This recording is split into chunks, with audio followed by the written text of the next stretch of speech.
네, 가스백 프로젝트 신약 첫 번째 주제 위대한 복음으로 말씀을 살펴보고 있고요. 오늘 여덟 번째 시간 하나님의 나라에 들어가는 유일한 방법으로 요한복음 3장을 같이 배워보도록 하겠습니다. 자, 가스백 프로젝트의 주제는 예수님을 만난 니고데모가 되겠고요. 오늘 살펴볼 본문은 요한복음 3장 8절에서 15절까지를 살펴보도록 하겠는데요. 제목은 말씀드린 대로 하나님 나라에 들어가는 유일한 방법이 되겠습니다. 우리가 지난 시간에 배운 것을 먼저 간단하게 정리를 하도록 하겠습니다. 이 요한복음 3장은 이 성경 구약과 신약 성경에서 어쩌면 가장 중요한 핵심적인 내용을 담고 있는 성경이라고 할 수가 있습니다. 여기는 하나님께서 우리 사람을 어떻게 구원하시는가, 구원의 방법도 가르쳐 주고, 또 하나님의 구원이라는 것이 무엇인가, 또 하나님의 나라라고 하는 것이 무엇인가, 이래서 가르쳐 주는 가장 중요한 성경 본문이라고 할 수가 있겠죠. 그중에서 우리가 요한복음 3장 16절 하면 성경 모든 구절 중에서 가장 핵심 구절이라고 우리가 말을 하고 있지 않습니까? 이 3장 16절을 둘러싸고 있는 이 전체 내용이 매우 무게감 있고 중요합니다. 그래서 지난 시간에 니고데모라고 하는 인물이 예수님을 찾아오게 되고 예수님께서 그에게 사람이 거듭나야만 하나님 나라를 볼 수 있고 물과 성령으로 다시 나야만 하나님 나라에 들어갈 수 있다라고 말씀을 하셨습니다. 그래서 이 하나님의 나라에 들어간다는 의미가 무엇인가를 배웠는데 이두 가지 의미가 있다겠습니다. 첫 번째는 우리가 장차 들어가게 될 하나님의 나라, 실제 하나님의 나라가 있다는 것이죠. 공간과 장수의 개념이 있는 하나님 나라가 어딘가 있습니다. 우리가 성경에서는 삼층천이라고 해서 그러니까 이 지구상 밖에 있는 어떤 세계를 바울이 다녀왔지 않습니까? 그와 같이 실제 공간과 장소가 있는 하나님의 나라로 우리가 가게 된다. 우리가 죽어서 갈 수도 있고요. 예수님이 재림하셨다가 우리와 함께 하나님 나라로 올라가는 이 사건도 있죠. 이런 하나님의 나라가 있고, 두 번째 하나님의 나라는 우리가 죽기 전에, 그러니까 실제 공간과 장소가 있는 하나님의 나라로 가기 전에 이 세상에 사는 동안에 왕이신 하나님의 통치를 받는 하나님 나라가 있다는 것입니다. 이것은 이 땅에서 우리가 살아가는 동안에 하나님의 다스리심, 하나님의 왕되심, 하나님의 통치가 우리의 모든 삶에 영향을 끼치는 것, 이것이 하나님 나라의 개념이라고 있습니다. 그러니까 장차 우리가 하나님 나라에 들어갔을 때에 적응을 잘 하려면 이 세상에서 하나님의 통치를 받는 삶을 잘 적응을 해야 하는 것입니다. 그래야 나중에 하나님 나라에 가서도 적응을 잘 할 수 있겠다 싶기도 한데요. 이 하나님의 나라에 대해서 이 성경 사복음서에 보면 이 명칭을 하나님의 나라 혹은 천국 이렇게 명칭을 달리하는 것을 볼 수 있는데요. 그것을 잠깐 살펴보고 나서 이제 본문으로 들어가 보도록 하겠습니다. 성경 마태복음에 보면 마태복음을 잘 보시면 마태복음에서는 천국이라는 표현을 씁니다. 킹덤 오브 헤븐이라고 하는 천국이라는 표현을 쓰고요. 어, 그리고 다른 어, 마가, 누가, 요한복음은 하나님의 나라라는 표현을 씁니다. 표현 자체가 약간 다른데요. 이유가 있습니다. 킹덤 오브 헤븐을 쓰느냐, 혹은 킹덤 오브 갓을 쓰느냐, 이 차이점을 볼 수가 있는데요. 이 마태는 그 독자가 유대인들이었습니다. 유대인들 같은 경우는 이 G.O.D, 하나님이라는 표현을 쓰지는 않습니다.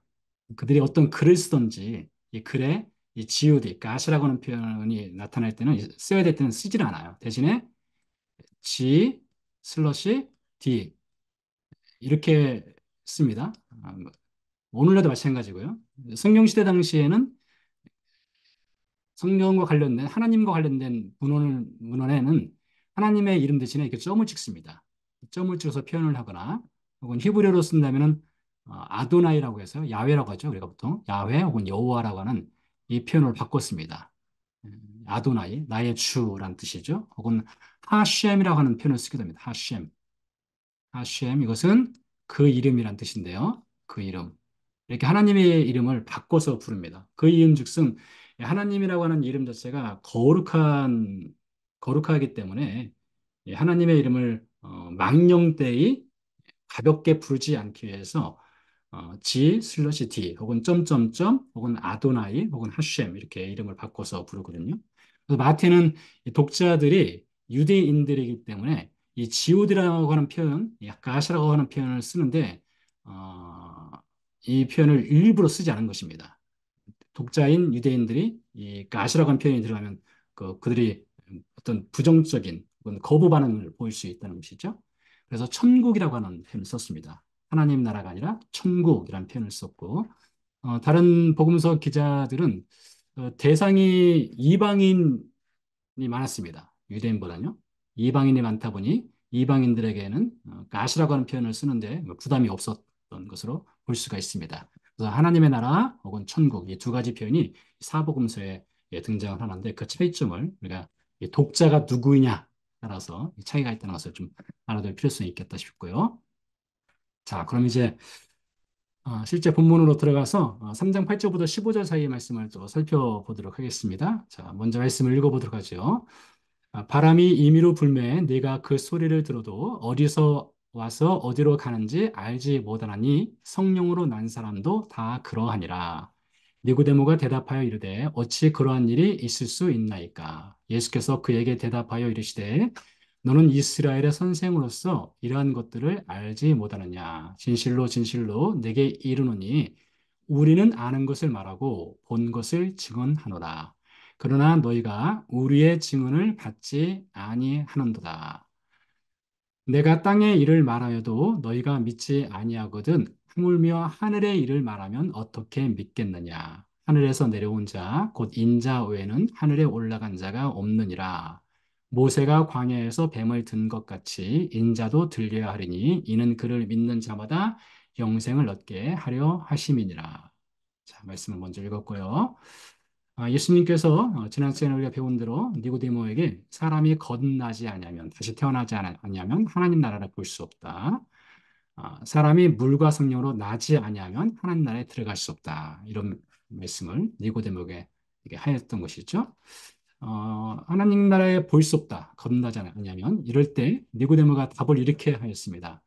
어찌 보면 상당히 어리석은 답을 했다고 할 수가 있는데, 질문을 했다고 할 수가 있겠는데요. 사람이 늙으면 어떻게 날 수 있사옵나이까? 두 번째 모태에 들어갔다가 날 수 있사옵나이까? 여러분 이것을 어떻게 해석하면 좋을까요? 예수님이 사람이 다시 태어나야만 하나님 나라에 들어갈 수 있어, 볼 수 있어, 다시 태어나야만 볼 수 있고 들어갈 수 있다. 이랬을 때 니고데모가 그러면 두 번째 어머니 뱃속에 들어갔다가 나와야 한다는 것입니까? 이렇게 반문을 했던 것인데, 여러분 이것을 어떻게 해석하면 좋을까요? 먼저는 이 니고데모의 이 질문은 불가능성을 얘기하는 겁니다. 그렇지 않겠습니까? 니고데모가 뭐 일반 아주 그러니까 지식이 떨어진 사람도 아니고 그 당시에 랍비였고 지식인층이었던 사람이 이런 질문을 한다는 것은 아니 어떻게 그런 일이 가능할 수 있겠습니까? 사람이 어떻게 다시 태어나는 일이 어떻게 가능할 수 있겠습니까? 차라리 천국에 가는 방법으로 이렇게 말한다면 쉬울 겁니다. 사람이 율법을 지키지 아니하면 하나님의 나라를 볼 수 없다. 혹은 하나님 나라를 들어갈 수 없다. 이렇게 예수님이 말씀하셨다면 니고데모가 고개를 끄덕였을 것입니다. 맞습니다, 주님. 사람이 율법을 지켜야만 하나님 나라를 들어갈 수 있고 하나님 나라를 볼 수 있죠. 누구나 다 동의할 수 있는 그런 표현일 것입니다. 근데 예수님은 사람이 율법을 지키지 않으면 이것이 아니라 거듭나야만 성령과 물과 성령으로 나야만 하나님 나라를 볼 수 있고 들어갈 수 있다고 하니 아니 어떻게 그게 가능합니까? 율법을 지켜서 천국 간다면 내가 동의하겠습니다. 근데 거듭나야만 천국에 갈 수 있다? 이건 내가 동의할 수 없습니다. 어떻게 그런 일이 가능하겠습니까? 이렇게 예수님께 질문을 한 것이죠. 다시 말하면 또 이와 같습니다. 사람이 천국에 가는 방법으로 무엇인가 행해라. 10계명을 시켜라. 혹은 구약에 나오는 613가지의 계명을 시켜라. 이러면 이것만 잘 지키면 완벽하게 지키면 하나님 나라에 들어갈 수 있어. 라고 말한다면 누구나 다, 맞아. 10계명 지키고 613가지 계명 잘 지켜서 내가 그것을 행해서 하나님 나라에 들어갈 수 있어. 얼마나 클리어하고 사람에게 확신을 주는 말입니까? 내가 무엇인가 행해서 그 결과물을 가지고 하나님 나라에 들어갈 수 있다면 이것처럼 구원을 확정 지을 수 있는 것은 없겠죠. 근데 예수님은 이 율법을 지킨다든가 어떤 행위를 통해서 하나님 나라를 들어갈 수 있는 것이 아니라 다시 태어나야만 한다니 이건 사람으로서는 할 수 없는 것이죠. 그러니까 다시 태어나야 한다는 것은 뭐 영화 그 미션 임파서블과 같습니다. 이톰 크루즈는 미션 임파서블한 것을 파서블하게 하는 사람 아니겠습니까? 근데 킹덤 오브 갓이나 혹은 헤븐에 들어가는 것은 어떤 사람의 어떤 행위를 가지고는 이게 미션이 파서블한 것이 아닌 거예요. 미션이 파서블한 것이 아닙니다. 다시 태어나는 것은요. 이건 사람으로서는 불가능한 것입니다. 그러니까 니고데모가 당황할 수밖에 없겠죠. 그는 그동안 율법을 잘 지켜 행하면 하나님의 사랑을 받고 의롭게 되고 하나님 나라에 들어갈 수 있다고 굳게 믿고 율법을 지켜왔는데 예수님을 만나고 나니 예수님이 율법 아무리 잘 지켜도 하나님 나라에 들어갈 수 없어. 율법이 아니라 다시 태어나야만 하나님의 나라에 들어갈 수 있어. 이렇게 말하니 니고데모는 큰 충격에 빠질 수밖에 없는 것이죠. 그리고 그는 다시 태어나는 것 자체가 사람의 힘으로서는 불가능한 것이 아니겠습니까? 그러니까 우리가 이거 잘 알아야 돼요. 구원은, 구원이라고 하는 것은 나는 나를 구원할 수 없습니다. 여기에서 출발한다고 보셔야 돼요. 나는 나를 구원할 수 있습니다. 이러면 구원을 받을 수가 없는 거예요. 나는 나를 구원할 수 없습니다. 이것을 아는 것이 참 중요합니다. 우리가 구원받는 데 있어서는요. 그래서 제자들이 한 번은 이런 질문을 예수님께 하였어요. 누가 구원을 얻을 수 있으리까? 이런 질문을 했습니다. 이 질문을 한 배경이 무엇인가 하면, 당시 유대인들은 어떤 생각을 갖고 있었는가 하면, 사람이 부유하게 산다는 것, 리치 퍼슨으로 산다는 것은 하나님의 복을 받았다. 하나님의 복을 받았기 때문에 사람이 부유하게 살 수 있고, 사람이 의롭게 살면은 하나님께서 복을 주신다. 그리고 의롭게 살기 때문에 복을 받고 부유하게 살고 그 의로운 사람은 하나님 나라에 당연히 들어갈 수 있지. 이렇게 생각을 했던 거예요. 근데 예수님이 말씀하셨어요. 부자가 하나님 나라로 들어가는 것은 낙타가 바늘기로 들어가는 것보다 어렵다. 이렇게 말씀하셨거든요. 제자들이 깜짝 놀란 것이죠. 우리가 열심히 노력해서 의롭게 되고 율법 잘 지키면 하나님 나라 가는 줄 알았더니 예수님이 그렇게 해서는 하나님 나라 절대로 들어갈 수 없어. 이렇게 말하니까 깜짝 놀라서 누가 구원을 얻을 수 있습니까? 라고 물었어요. 예수님이 이렇게 말씀하셨습니다. 사람으로서는 할 수 없으나 이렇게 말씀하셨어요. 이게 무엇을 말합니까? 사람이 아무리 자기 행위를 옳게 하고 율법을 지키고 의롭게 살아도 하나님 나라를 들어갈 수 있는 방법은 없다는 거예요. 대신에 하나님으로서는 다 하실 수 있느니라. 그러니까 미션을 파서블하게 하시는 것은 구원의 미션을 파서블하게 하실 수 있는 분은 오직 하나님뿐이다. 라고 했으니 마태복음 19장에서 선언을 하셨어요. 자, 그럼 하나님께서만 하실 수 있는 사람의 구원, 어떻게 그 구원을 이루어 가십니까? 그것을 이어서 보도록 하겠습니다. 자, 사람으로서는 할 수 없는 하나님만이 이루실 수 있는 구원. 13절부터 15절 말씀 다시 한번 읽어볼게요. 하늘에서 내려온 자, 곧 인자 외에는 하늘에 올라간 자가 없느니라. 자, 이것을 이렇게 해석하시면 좋습니다. 인자는 예수님을 가리키거든요. 예수님이에요. 예수님이 하늘에서 내려오셨지 않습니까? 예수님이 하늘에서 세상에 내려오셨어요. 그러니까 예수님만큼 이 천국 가는 방법에 있어서 예수님만큼 엑스퍼트, 전문가는 없어요. 예수님이 최고의 전문가입니다. 하나님 나라에 들어갈 수 있는 방법을 가르쳐 주실 수 있는 것에 대해서는 예수님이 최고의 전문가예요. 그렇게 이해하시면 됩니다. 하늘에서 내려온 자, 인자 외에는 하늘에 올라간 자가 없느니라. 내가 하늘에서 내려왔기 때문에 하나님 나라 들어가는 방법은 나밖에 몰라. 이 말씀을 예수님이 선언하신 거예요. 자, 그런 다음에 약간 이상한 말씀을 하십니다. 모세가 광야에서 뱀을 든 것 같이 인자도 들려야 하리니 이는 그를 믿는 자마다 영생을 얻게 하려 하심이니라 했습니다. 자, 이 말씀은 예수님이 민수기서 21장 말씀을 인용하신 것이거든요. 넘버스 21장. 잠시 뒤에 말씀을 살펴보도록 하겠는데요. 자, 우리가 성경을 읽을 때 성경을 읽을 때 늘 우리가 주의하거나 혹은 우리가 붙들어야 될 것 중에 하나가 이 성경을 통해서 예수 그리스도를 찾아내는 것에 우리는 늘 관심, 주의를 기울여야 됩니다. 예, 성경을 여러분 요즘 많이 읽으시죠?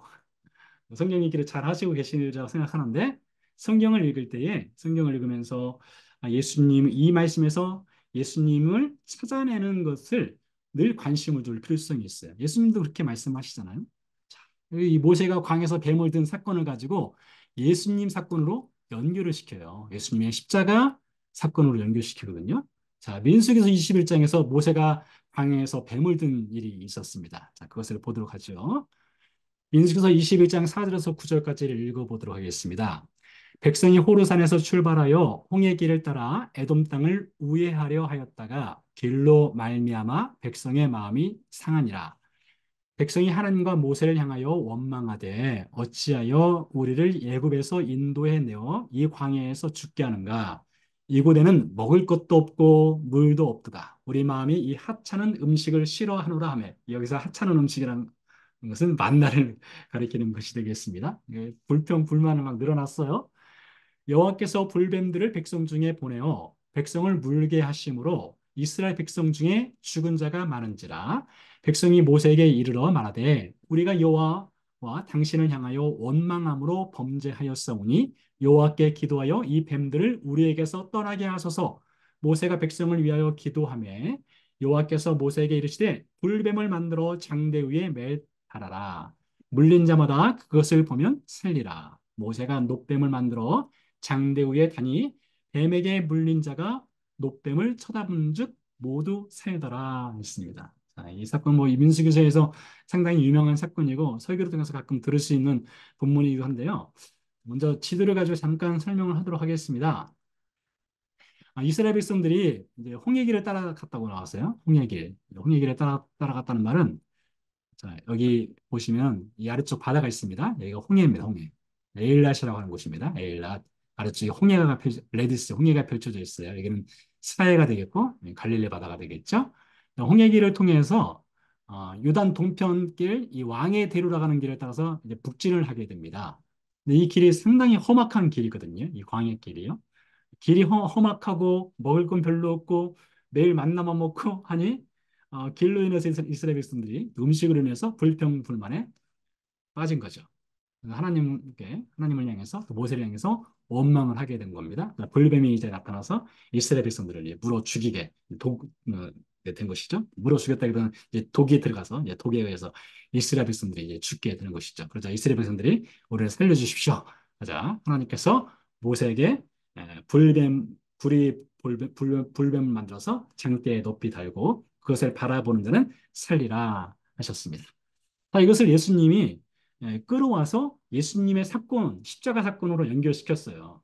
우리도 그렇게 해야 된다는 거예요. 우리도 성경을 읽을 때에 이 성경에서 예수님을 찾아내겠구나. 예수님이 하신 일을 찾아내겠구나. 그런 마음으로 성경을 읽으시라 이겁니다. 이게 뭐 쉽진 않은데 여러분 그런 습관을 들일 필요성이 있어요. 예수님도 그렇게 하셨거든요. 자, 보세요.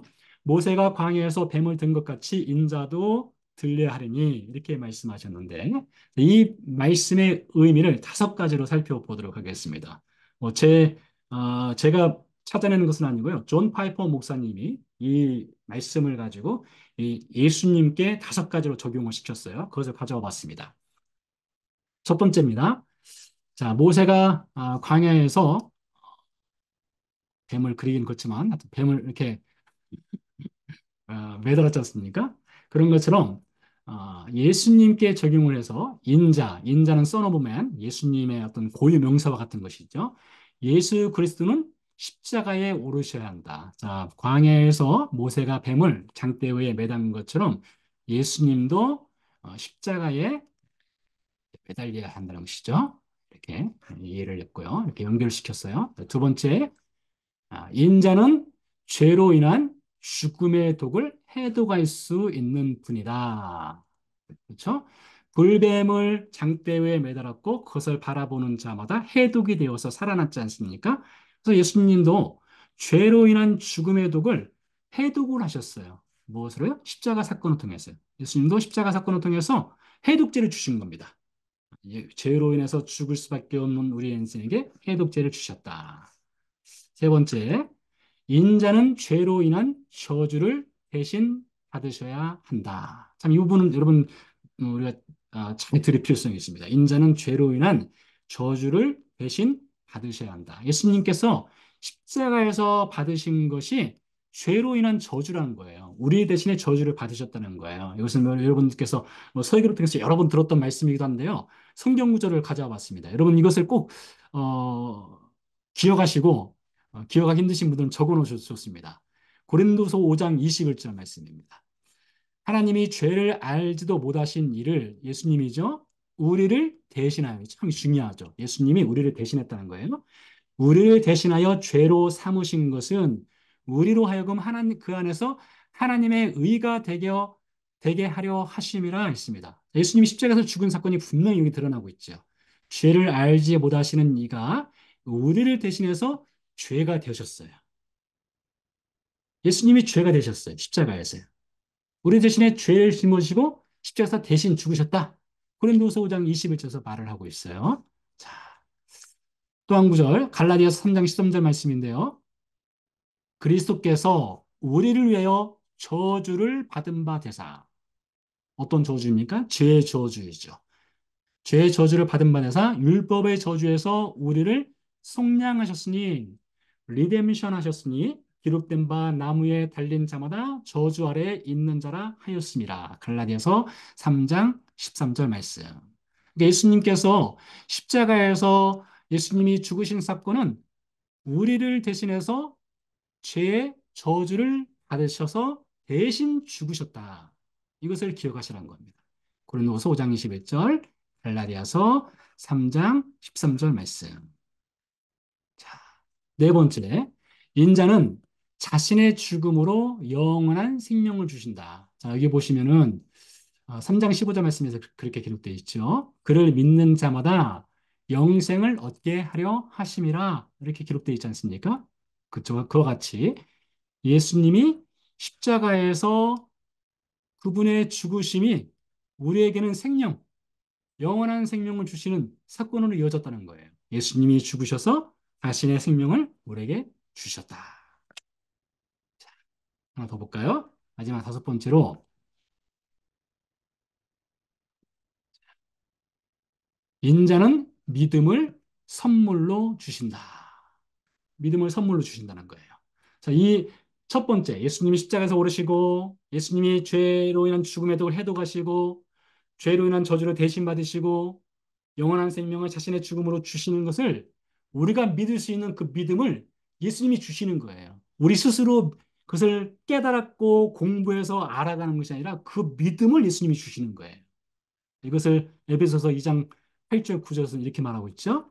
너희는 그 은혜에 의하여 믿음으로 말미암아 구원을 받았으니 우리가 믿음으로 말미암아 구원을 받았대요. 근데 이것은 여기서 이것이 무엇을 가리킬까요? 이걸 잘 알아야 돼요. 여기서 말하는 이것이 무엇일까요? 믿음이에요, 믿음. 이렇게 말하는 거예요. 구원을 받았으니 믿음은 너희에게서 난 것이 아니요. 그러니까 믿음이라고 하는 것이 우리 스스로에게서부터 이게 나올 수 있는 것이 아니라는 거예요. 분명히 말하고 있죠? 너희는 그 은혜에 의하여 믿음으로 말미암아 구원을 받았으니 이 구원의 믿음은 너희에게서 난 것이 아니요 하나님의 선물이다. 하나님의 기프트, 프레젠트라는 거예요. 믿음이라는 것은. 이 첫 번째부터 이 네 번째까지를 믿을 수 있는 그 믿음을 예수님이 선물로 주셔요. 행해서 난 것이 아니니 이는 누구든지 자랑하지 못하게 함이라. 그러니까 우리가 구원을 자랑할 때는 예수님이 십자가에서 우리를 위해서 행하신 이 네 가지를 자랑하시면 돼요. 예수님이 십자가에 오르셨습니다. 예수님이 죽음의 죄로 인한 죽음의 독을 해독하셨습니다. 예수님이 우리 대신 저주를 받으셨습니다. 예수님 우리에게 영원한 생명을 주셨습니다. 예수님 우리에게 그것을 믿을 수 있는 믿음을 주셨습니다. 그러니까 자랑할 것은 뭐예요? 예수님밖에 없다는 거예요. 예수님밖에. 이것을 오늘 예수님께서 이 사실을 오늘 니고데모라고 하는 한 사람을 놓고 이 성경에서 가장 중요하다라고는 요한복음 3장의 메시지를 한 사람을 위해서 전하셨어요. 근데 알고 보면 여러분 그 니고데모가 누구입니까? 바로 나 자신이고 우리 아닙니까? 예수님이 니고데모 한 사람을 놓고 전하신 이 구원의 메시지가 우리에게도 한 사람 한 사람을 찾아오셔서 개별적으로 말씀해 주신 메시지예요. 하나님의 은혜가 놀랍지 않습니까? 근데요, 예수님이 이게 니고데모를 찾아오기 전에 니고데모는 어떤 사람이었느냐? 요한복음 1장으로 연결시켜 보면 이렇습니다. 자기 땅에 오매, 그러니까 예수님이에요. 예수님이 자기 땅에 오매 자기 백성이 영접하지 아니하였으나 여기서 자기 백성은 누구를 말할까요? 니고데모입니다. 또 우리 자신을 가리킬 수도 있어요. 저 자신이고 우리 자신입니다. 우리가 영접하지 않았어요. 어? 근데 영접하는 자, 곧 그 이름을 믿는 자들에게는 하나님의 자녀가 되는 권세를 주셨으니 이 다음이 참 중요합니다. 이는 혈통으로나 육정으로나 사람의 뜻으로 나지 아니하고 이게 무슨 말일까요? 이것이 에베소 2장 8절 9절로 연결되는 거예요. 뭡니까? 너희에게서 난 것이 아니요. 우리의 어떤 행위로, 우리 어떤 지적인 동의로, 우리 어떤 경험으로, 우리 어떤 도덕성으로 그것으로 우리가 하나님의 믿음의 선물을 받거나 하나님의 자녀가 되는 것이 아니고 오직 하나님께로부터 난 자들입니다. 그러니까 니고데모에게 필요한 것이 이거예요. 니고데모에게 필요한 것은 율법을 잘 지키고 복종하고 순종해서 의롭게 살아서 그가 하나님 나라로 올라갈 수 있는 것이 아니라 누가 하나님 나라로 올라갈 수 있겠어요? 하나님이 찾아오셔야 되죠. 예수님이 찾아오셔야 돼요. 세상으로. 우리 가운데 찾아오셔서 우리 가운데서 십자가에서 죽어주셔야 돼요. 그래야만 이 구원의 선물을 받을 수가 있는 것이죠. 그래서 이렇게 볼 수가 있어요. 구원으로 들어가는 문은요, 우리가 아무리 힘을 다해서 열라고 해도 열어질 수가 없습니다. 구원의 문은요. 구원의 문은 어떻게 열립니까? 안에서 열어줘야 돼요. 예수님이 십자가 사건을 통해서 열어주셔야 돼요. 십자가 사건을 통해서. 그분이 십자가에서 죽어 주셨어요. 그리고 그를 통해서 우리에게 이 놀랍고 이 은혜스러운 이 구원의 문을 열어 주셨습니다. 그래서 우리가 이 하나님 나라로 갈 수가 있는 거예요. 근데 그것뿐이라 했습니까? 이 하나님의 나라는 어떤 나라라고요? 세상에서 우리가 사는 동안에 하나님이 통치하시는 나라가 돼야 된다고 했지 않습니까? 여러분, 하나님의 통치를 우리가 받아야 됩니다. 하나님의 다스림, 통치가 있어야 돼요. 그래서 오늘 적용하는 말씀으로 잠언서 16장 9절 말씀을 가져와 봤습니다.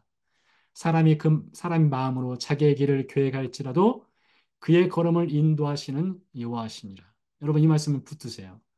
우리가 사람이 마음에 계획을 세울 수 있죠. 삶의 계획이 없다면 그게 삶이 사람이겠습니까? 우리가 여러 가지 계획을 세웁니다. 그러나 우리가 어떤 계획을 세우든지 우리의 걸음을 인도하시는 분은 여호와십니다라는 늘 그런 고백적 믿음이 있고 우리의 삶에 어떤 상황이 닥치든지 그 삶의 상황 가운데 하나님의 인도하심이 있다고 하는 것을 믿음으로 고백하면서 살아가세요. 그것이 바로 하나님 나라가 나에게 임한 삶을 하나님 나라가 하나님이 통치하시는 삶을 살아가는 신자의 마땅한 고백적 생활이라 할 수가 있겠습니다.